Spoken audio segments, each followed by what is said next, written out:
sebagai pembiak baka ni, kita biak burung ni lebih banyak lagi. Masa pengalaman ni, penjagaan lebih ketat lah, sebab dia lebih sensitif, dia lebih rasa terancam. Kalau ikan dan kepala payak ni makanan orang Melanau zaman dahulu. Makanan eksotik menjadi pilihan orang ramai sebab dia ada lemak, ada kelapa. Jarang dapat ikan-ikan balik hari kan. Kita tangkap petang, balik pagi tu direct kat sini.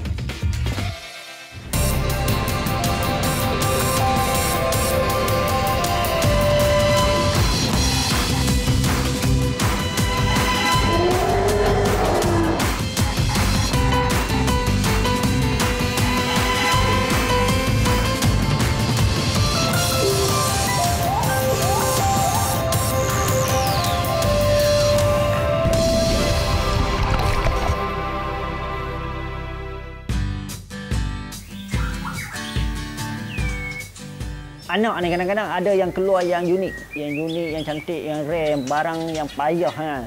Kita dah tuai beratus-ratus burung, tapi anak yang ni pelik kan. Bila bulu straw tu pecah, keluar color yang unik kan. Dari situ dia tengok, oh burung ni pelik daripada ni kan. Yang ni dia kata belorok ke atau panda kan.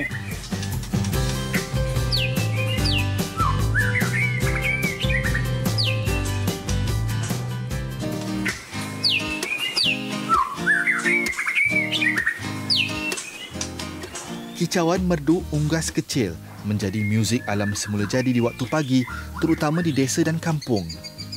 Selain fizikalnya unik, kemampuan mengeluarkan pelbagai variasi siulan antara faktor murai batu dikejar si kaki burung. Malah ada yang sanggup memburunya secara haram bagi mencapai kehendak mereka.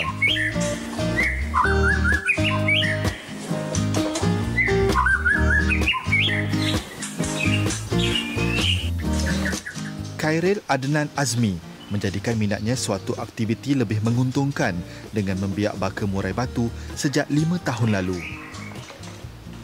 Awalnya, bapa kepada 5 cahaya mata ini hanya membela secara suka-suka. Murai batu atau bahasa Inggerisnya White Drum Shama, burung liar yang dilindungi Jabatan Perilitan di bawah Akta Perlindungan Hidupan Liar 1972.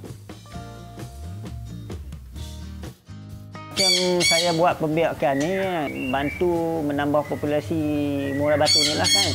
Mungkin dari segi sekarang kita lihatlah pemburu haram kan.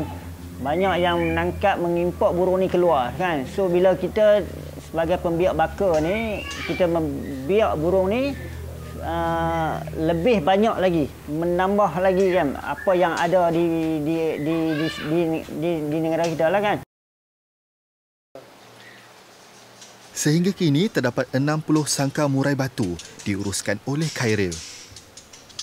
Setiap satu sangkar menempatkan seekor burung sahaja. Bagi pasangan burung mengawan, sangkar mereka diasingkan. Ini kerana burung murai batu agak sensitif dalam tempoh mengawan dan bertelur. Biak baka ni, proses dia jadi tak jadi, kadang-kadang burung masalah, burung kita pairkan burung tak ngam kan. Itu yang jadi salah satu yang kita buat tu lah, rasa macam kadang-kadang tak sampai kita punya semangat tu kan. Apa yang saya buat ni, saya satu semangat untuk teruskan kan. Yang tu yang membuat saya, apa tak jadi pun kita fikir-fikir, kita buat dulu pasti jadi. Teruskan kan. Tu yang sampai sekarang lah.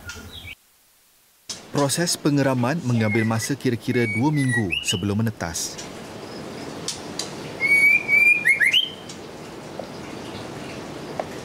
Yang usia dalam 10 hari ya. 10 hari 3 ekor semua. 3 ekor, satu tak menetas.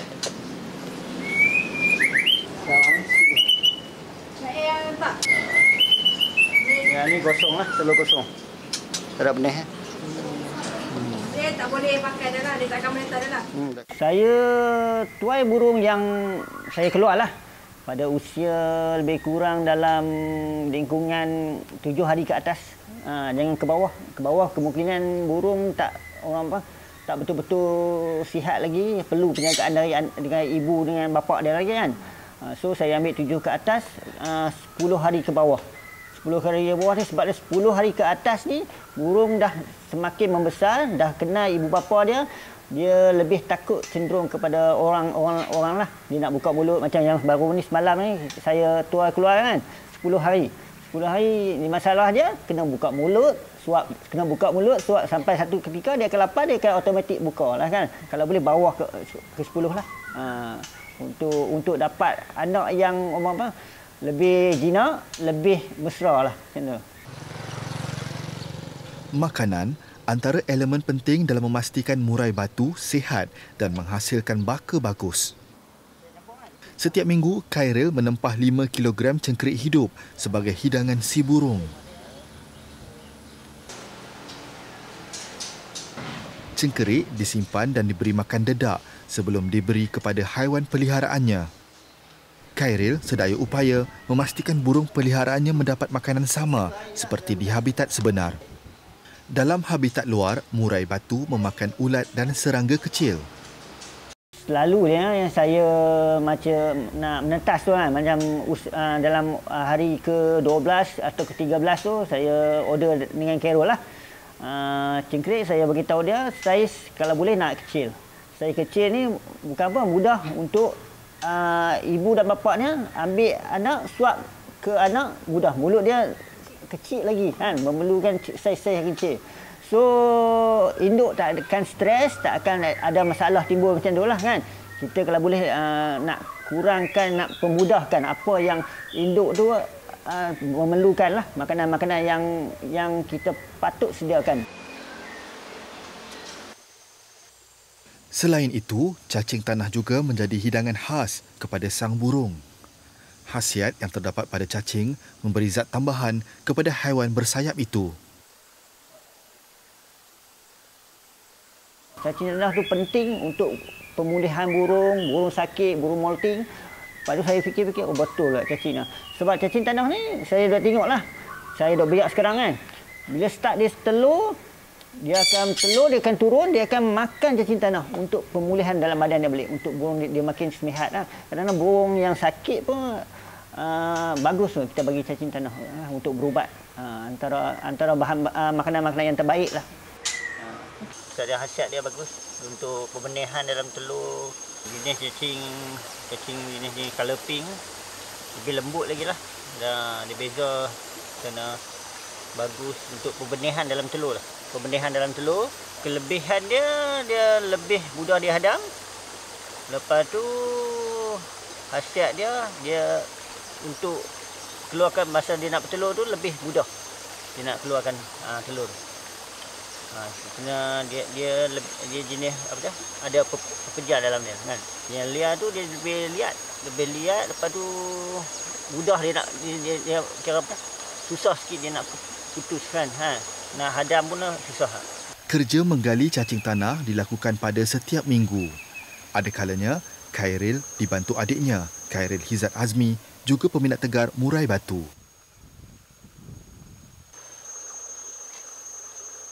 Macam cacing tanah ni ada kekurangan yang masa yang tak perlu kita bagi lah masa anak keluar. Anak keluar dia sepatutnya cacing tanah kita tidak. Saya stop tak bagi. Takut punca dia, mungkin takut anak jadi cacat. Sebab dia cacing tanah lebih sejuk lah kan.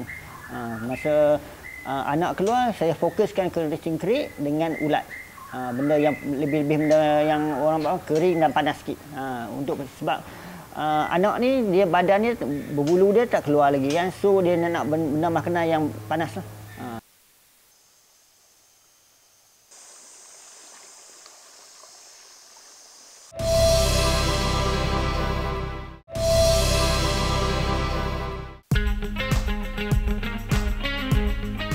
Sebelas tahun berkecimpung di dalam hobi memelihara murai batu memberi banyak pengalaman kepada Khairil Hizat Azmi untuk lebih mengenali tingkah sang burung. Namun tidak sama seperti abangnya, Khairil Adnan.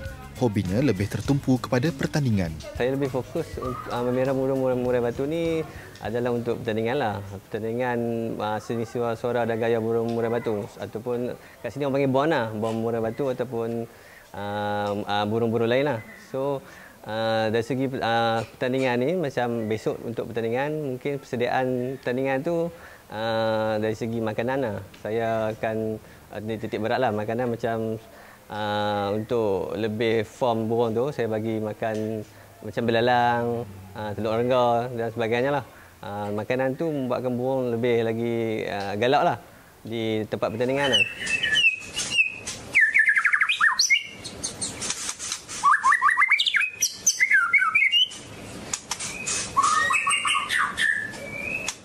Antara burung yang saya bawa tu dah 2 ekor, salah satunya burung belakang lah. Burung belakang ni adalah salah satu yang burung kesayangan jugalah.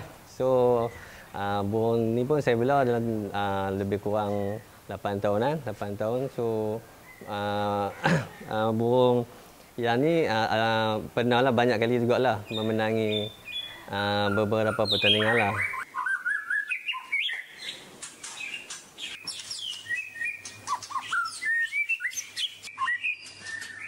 Macam setiap jenis burung tu berbeza. So macam yang ni dari segi dia aktif. Dia mainan dia tu aktif dah mainan sangkar tu. Macam turun net angka dia petik kan. Ada setengah burung tu dia main ekor je. Dia main ekor dia petik tu kan. So aspek untuk pertandingan pun dia ambil kira lah. Tempoh dia main tu lama ke singkat ke sebab pertandingan ni memerlukan masa yang lama. Macam 1 round, 2 round, 3 round. Macam 1 round pun dah setengah jam kan. So faktor tu juga adalah titik berat lah. Rata-rata peminat murai batu memilih burung jantan berbanding betina. Ekor setiap murai batu jantan mampu mencecah 25 cm, berbeza dengan betina yang hanya mampu mencecah sehingga 15 cm sahaja. Malah, warna burung jantan lebih berkilat dan mampu mengalunkan melodi yang pelbagai. Ini kerana burung jantan menggunakan kecantikan bulu, kelunakan suara dan gerak tari untuk memikat burung betina. Ogos tahun lalu, Khairil mendapat kejutan menggembirakan apabila seekor anak burung murai batu menetas dengan bulunya bertumpuk putih. Anak ni kadang-kadang ada yang keluar yang unik, yang cantik, yang rare, yang barang yang payah kan. Antaranya pernah yang saya dapat bulan tahun lepas lah, bulan Ogos 15 bulan lah. Salah seekornya yang ada di sini lah, jenis tumpuk-tumpuk kan.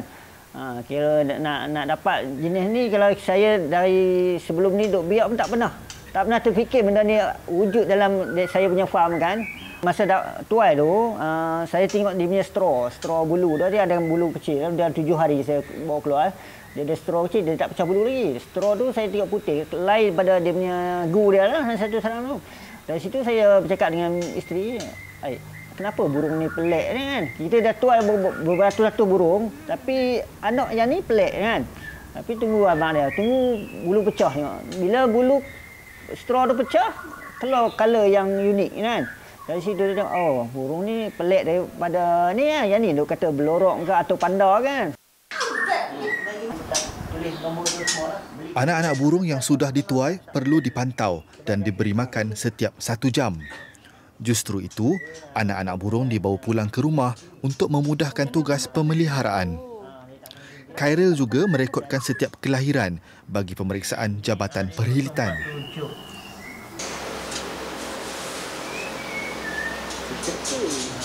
Okey, setiap anak burung yang baru menetas perlu dipasang dengan gelang penandaan bertujuan untuk rekod perhilitan.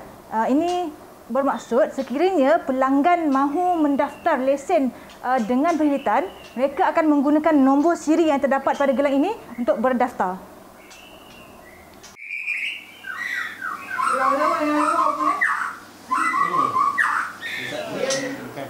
Di rumah, tugas-tugas memantau anak-anak burung dibantu isterinya. Waktu pulang ke rumah tu, proses penjagaan ni agak rumit sikit lah. Sebab dia perlu penjagaan kerap. Kerap ni makanan kerap, penjagaan dia kena tengok dia. Kira kena nak pergi mana, kena bawa. Pasal dia makan dalam mungkin 30 minit sikit dia minta makan. Kan? So, jadi agak-agak macam susah sikit lah kan. Tapi kita dah minat macam tu, teruskan jugalah. Lalu masa penjagaan burung ni semasa macam hari biasa lah, saya tuai selalu banyak isteri saya lah yang menjaga apa semua sebab saya bekerja apa semua. Lepas tu penjagaan dia macam selalu dia yang ajar. Dia ajar sampai umur dalam 21 hari ataupun 20 hari tu dia start burung dah nampak boleh berdikari, boleh patuk, boleh dia dah sentuh dedak apa semua. Dari situ isteri saya akan ajar makan dedak. Bila dari situ dah makan dedak apa semua dalam mungkin 24 hari, kita melihat najis burung tu dah najis dedak kan. Kita akan bawa burung tu kita hantar di kedai pula lah.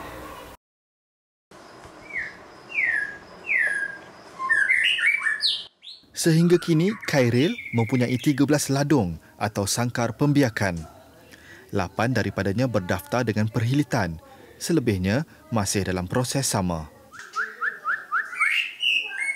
Selalunya proses apa dia pengeramannya mengambil masa dalam 14 hari dari telur pertama lah. Telur pertama tu kira 1 hari and then kira ke hari berikutnya lah. Lebih kurang tu 14 hari. Antara proses-proses masa pengeraman ni harus penjagaan lebih ketat lah. Sebab dia lebih sensitif, dia lebih rasa terancam. Ini antara yang saya biak lah, asal saya biak kan. Dia bakar dari awal di sini lah. Sebenarnya antaranya di sini 8 ladung sebelum saya buat di sini. Bilik khas untuk murai batu saja pengeramannya. Kenapa kita orang luar tak boleh masuk ke dalam bilik ni? Disebabkan murai batu ni jenis spesies yang macam tak boleh ada gangguan. Dia kalau ada gangguan dia buat panggil macam lah, ada masalah kan. So jadi itu kita nak elakkan dia ada gangguan, kita bagi dia kawasan macam yang terlindung daripada ancaman dari luar lah. Macam orang tak biasa yang masuk dalam ni, apa agaknya kesan terhadap apa ni burung-burung ni, ada kesan buruk ke ataupun macam mana? Antara kesannya burung akan stres. Stres tu akan berlakunya seperti telur dia pecahkan ataupun anak dia buang, macam tu lah. Dia akan jadi macam benda mengganggu dia kan. So dia macam dia akan tunjuk reaksi kepada kita balik. Ini antara telur yang selalunya ada benih kan. Yang semalamnya tu satu yang tak menetas lah. Kemungkinan telur ni apa dia anak dia mati dalam bekas. Dia ada benih tapi tak menetas. Mati dalam telur. Ataupun telur pemburuk itulah kan. Ini antara telur yang tiada benih. Kita boleh suluh lah tembak. Kalau tak, kita boleh nampak lah kan, kalau tak ada apa-apa dia akan saya akan tembuskan telur tu lah.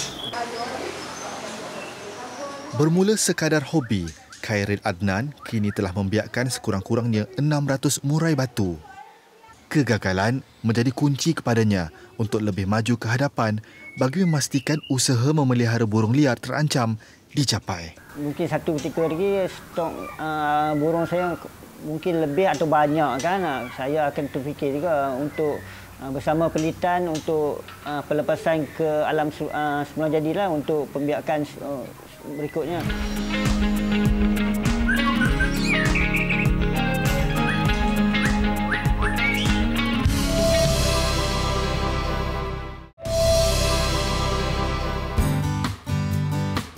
Kalau ikan dan tepal lepayak ni makanan orang Melanau zaman dahulu, makanan eksotik orang Melanau.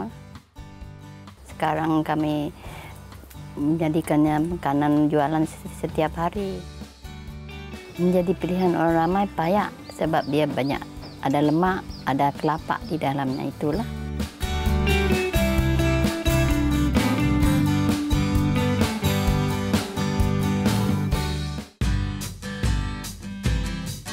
Dua jam dari lapangan terbang Sibu, Mukah, daerah di negeri Sarawak yang kaya dengan tanaman rumbia. Tumbuh subur di kawasan paya gambut, lebih 45,000 hektar kawasan Mukah dipenuhi rumbia yang menghasilkan produk sagu. Sekaligus menjadikan Sarawak antara pengeksport sagu utama dunia. Batang rumbia berkulit keras namun mempunyai isi yang lembut. Isi inilah yang disebut sagu dan diproses menjadi tepung sebagai sumber makanan harian sebahagian masyarakat tempatan.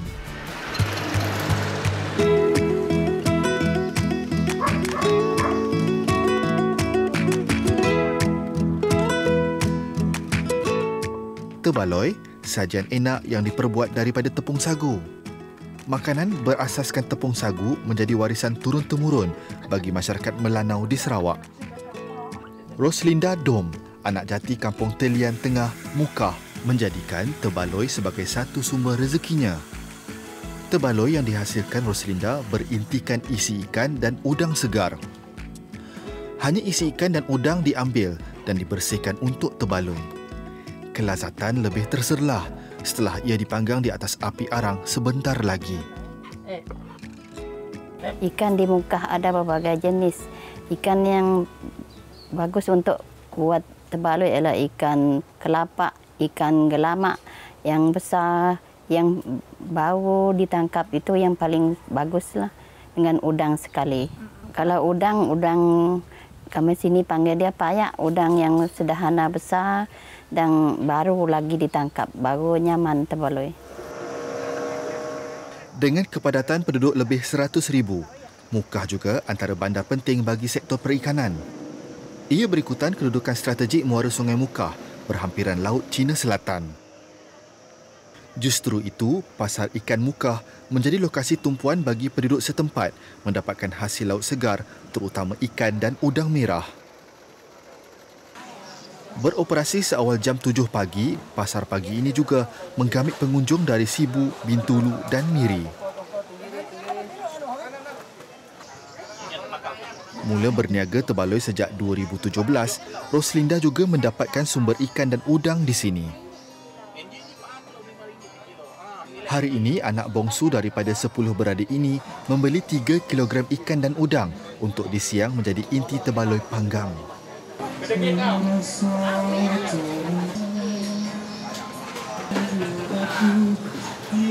Istimewanya pasar Mukah sebab ikannya baru ditangkap dari laut, terus diangkat, terus dibeli penduduk. Sebab ia tidak campur dengan ais, masih baru. Cukup 2 kilo lebih, banyak telur.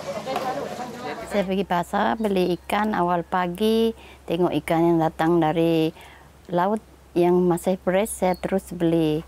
Yang masih mentah, masih baru ditangkap. Barulah nyaman tebaloi.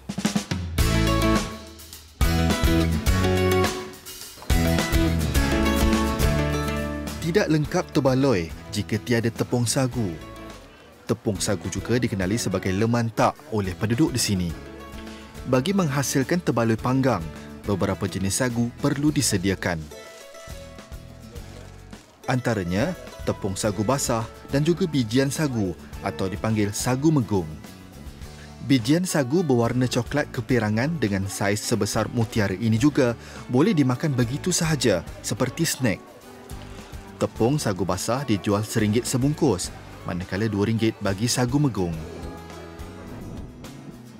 Dalam pembuatan tebaloi ikan dan udang, bancuhan tepung memainkan peranan dalam memastikan makanan yang sudah siap nanti lembut dan tidak liat. Sejak lama dahulu, sagu menjadi sumber karbohidrat utama penduduk Melanau dan rata-rata petani rumbia adalah daripada kaum Melanau. Maka tidak hairanlah jika mereka mahir dalam pembuatan makanan berasaskan sagu. Air itu mengikut sama rata lah. Jangan terlalu lembek, jangan terlalu keras. Kalau tidak cukup air, tidak bagus juga tebaloi, kering. Tebaloi ikan dan tebaloi payak ini makanan orang Melanau zaman dahulu. Makanan eksotik orang Melanau.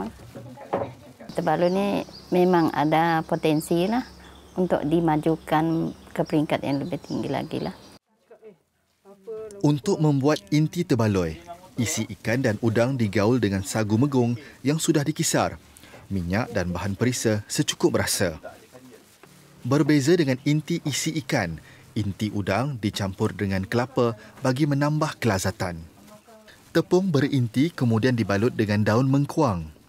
Balutan perlulah menggunakan mengkuang muda agar tidak pecah atau koyak ketika proses membungkus. Sekarang kami menjadikannya makanan jualan setiap hari. Kalau ada keramaian, saya memang berjual. Macam pesta kaul, ada perahu rumba, saya memang berjual. Biasanya saya jual hujung minggu. Orang cuti kan tidak ada kerja, orang akan telefon dan minta buat. Biasanya satu hari saya jual 200 bungkus. Kalau hari biasa, kalau hari Minggu saja. Kalau perayaan tu memang tak senang tangan, memang tak cukup tangan buat. Ada 1,000 lebih. Kalau ikan 10 kilo, payak 5 kilo. Perayaan lagi lah banyak dia, lebih dari itu. Sampai 50 kilo pun ada, 100 kilo pun ada. Saya buat tebaloi ini saya tengok dari kawan saya yang berjual di pasar muka. Saya tengok jualan ini memang boleh berpotensi, jadi saya pun membuatnya saya sendirilah untuk memprodukkan makanan Melanau. Selain tebaloi layah, satu lagi makanan tradisional kaum Melanau iaitu tebaloi ikan dan juga tebaloi payak. Payak di sini adalah bahasa kaum Melanau bermaksud udang bersaiz sederhana atau kecil. Dan difahamkan tebaloi yang sudah dibungkus ini perlu dipanggang di atas bara api sekurang-kurangnya 15 minit sebelum siap sedia untuk dimakan.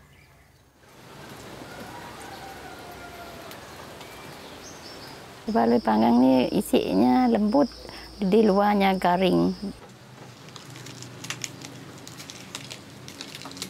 Sedap dimakan apabila waktu petang, masa kita rilek-rilek petang.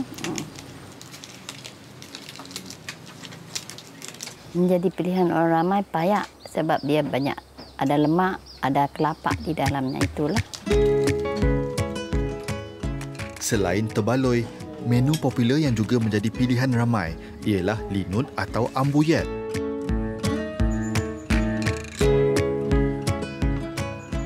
Berbeza dengan tebaloi, linut menggunakan tepung sagu kering. Pembuatannya sangat mudah. Tepung hanya dibancuh dengan air suam dan dikacau sehingga likat seperti gam. Sangat enak, linut dimakan bersama lauk pauk lain seperti ikan dan udang rebus serta ulam-ulaman. Menerusi pelbagai menu tradisi, ia dapat mengeratkan hubungan silaturahim sesama individu. Malahan dapat mengekalkan warisan dan budaya tempatan kepada generasi muda agar lebih berjati diri dan memahami asal-usul bangsa serta masyarakatnya.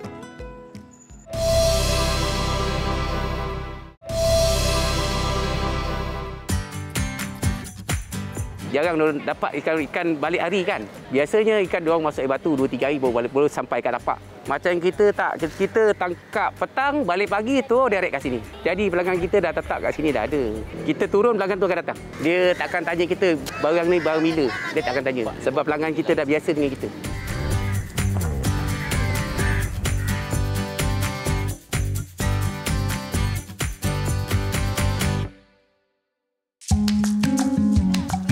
Jauh dari keriuhan kota yang kini dibebani masalah harga dan bekalan ayam, pasar pagi ini beroperasi setiap hari menyediakan hasil laut yang segar. Menariknya, peniaga di pasar ini ialah komuniti Seletar, suku kaum orang asli yang mencari rezeki dengan turun ke laut. Johor Bahru, antara daerah di negeri Darul Takzim yang turut mempunyai penempatan orang asli.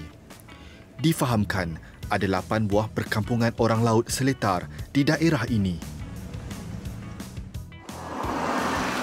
Satu daripadanya ialah kampung orang asli di Kuala Masai. Hampir 250 penduduk kaum asli Seletar menetap di sini. Aktiviti harian mereka kini adalah pelbagai, namun majoritinya tetap turun ke laut.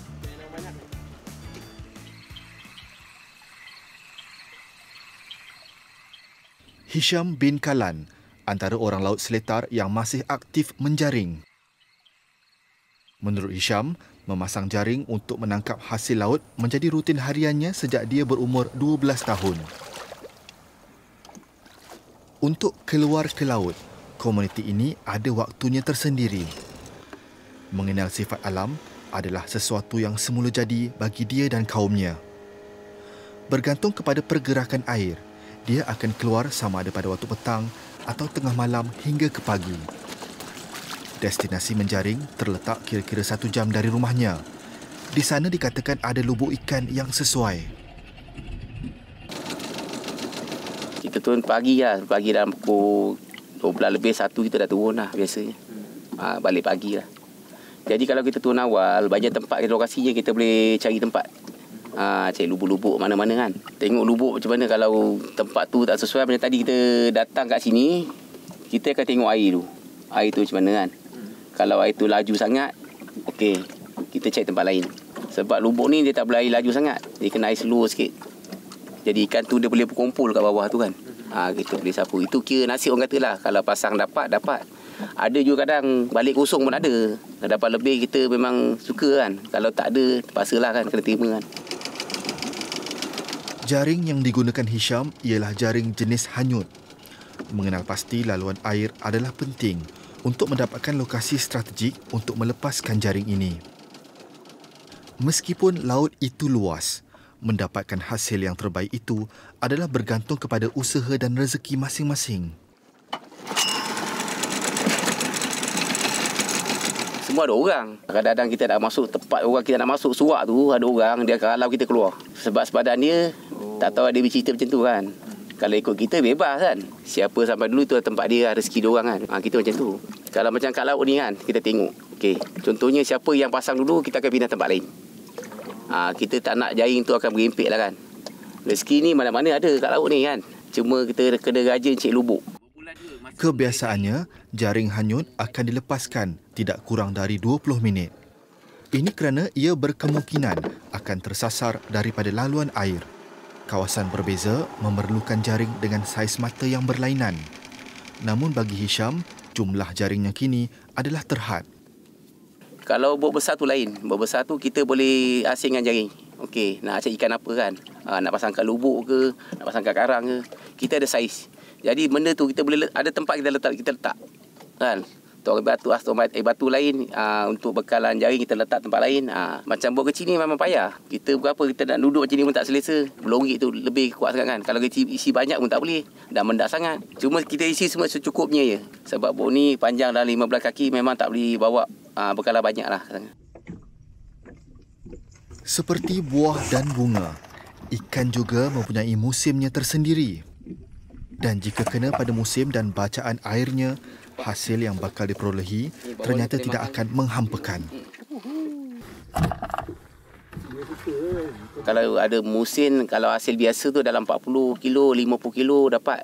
Itu standard biasalah kan. Tapi tak macam tu selalu lah. Dia ada meningkat. Dia besok dia akan air besar sikit, ikan tu akan lebih sikit dapat pendapatannya. Tu tadi cakap kan, bila air slow sangat, air kecil, ikan ni dia tak bergerak. Dia akan berhenti parking kat bawah-bawah karang gitu. Dia tak akan keluar sangat. Bila air laju dia akan keluar, bergerak keluar, kita akan pasang dapat lebih lah. Contoh tadi dapat 40 kilo, kita akan dapat sampai 70 hingga 80 kilo naik ke atas. Spesies ikan tu campur-campur lah. Macam ikan milang, ikan bawal, ikan daun bau, bawal emas. Macam-macam ada kat situ lah. Usai menarik dan menyimpan jaring, Hisham akan bergerak pulang. Setiap hari, Hisham akan balik sebelum jam 7 pagi bagi membolehkan hasil tangkapannya tiba di pasar sebelum jam 8 pagi. Lokasi dan juga air. Menurut Hisham, hasil tangkapan kali ini tidak seberapa kerana air di laut pada ketika itu adalah berada dalam keadaan air kecil dan hasil menjaring adalah tidak menentu. Ini merupakan perkara biasa bagi nelayan seletar kerana hukum alam tidak siapa yang boleh melawan.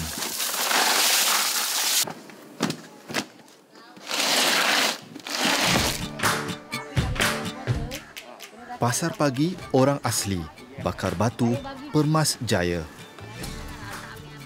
Ia adalah tapak yang telah dihaskan kepada orang asli seletar untuk menjual hasil laut mereka. Dari laut terus ke atas meja. Kesegaran setiap hasil tangkapan yang dijual di sini sering menjadi buruan ramai. Dekat pasar air. Itulah masalah besar dia. Kalau dekat pasar air, dekat dia tak ada air. Dia tu seronok kat dia lah. Sebab tu akak cari dia. Lepas tu kita simpan lama pun tak ada masalah. Dekat pasar ada masalah jugalah. Macam ikan tu dah keluar warna putih, bila kita goreng kan. Keluar warna putih apa semua. Dia tak apa. Kalau kita goreng 2 minggu pun masih okey lagi. Macam orang dulu kata, kalau putih-putih tu macam dah makan masa lah. Dekat pasar tu dah sampai mungkin dah sebulan punya ke apa ke, kita baru beli.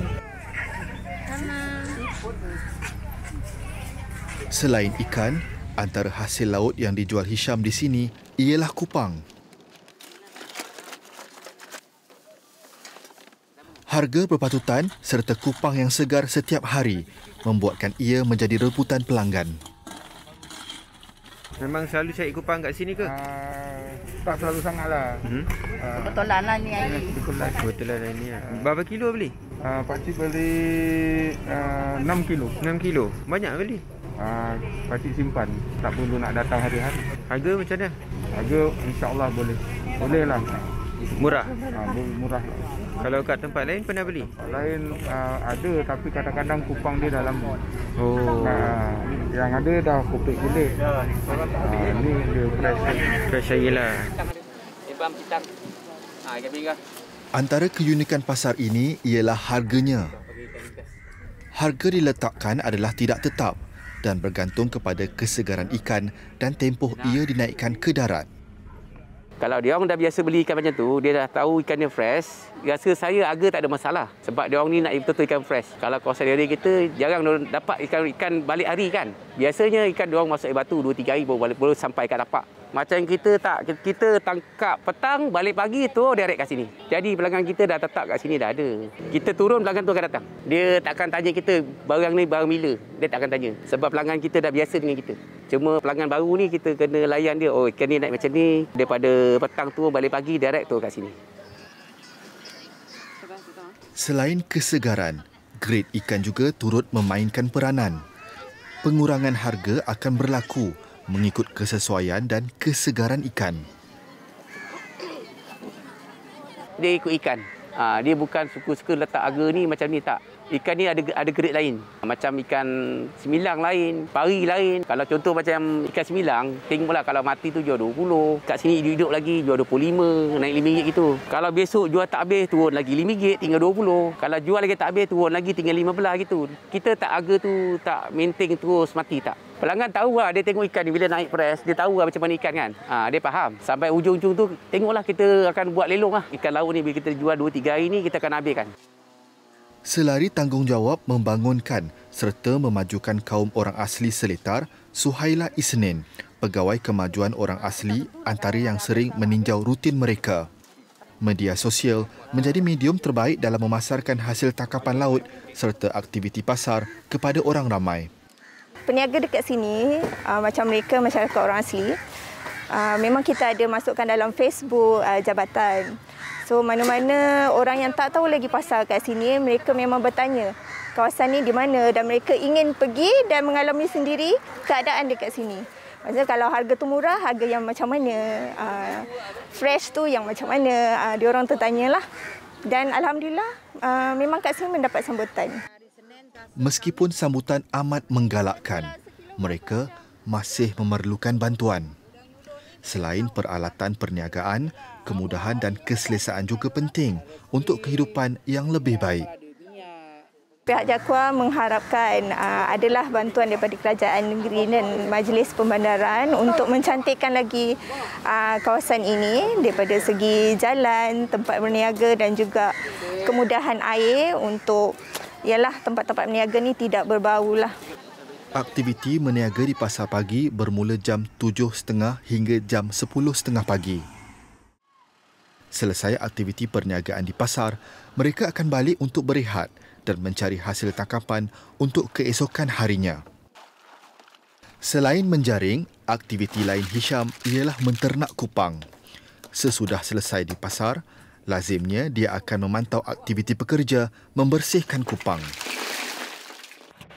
Setiap hari, sebanyak 100 kilo kupang akan dibekalkan ke beberapa tempat selain pasar pagi Bakar Batu untuk diniagakan.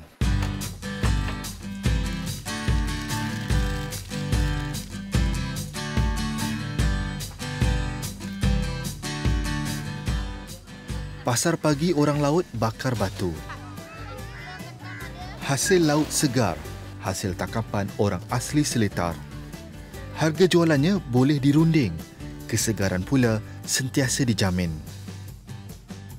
Meski banyak budaya lama semakin hilang, namun rutin ke laut masih menjadi amalan demi kelangsungan hidup pada zaman yang kian mencabar.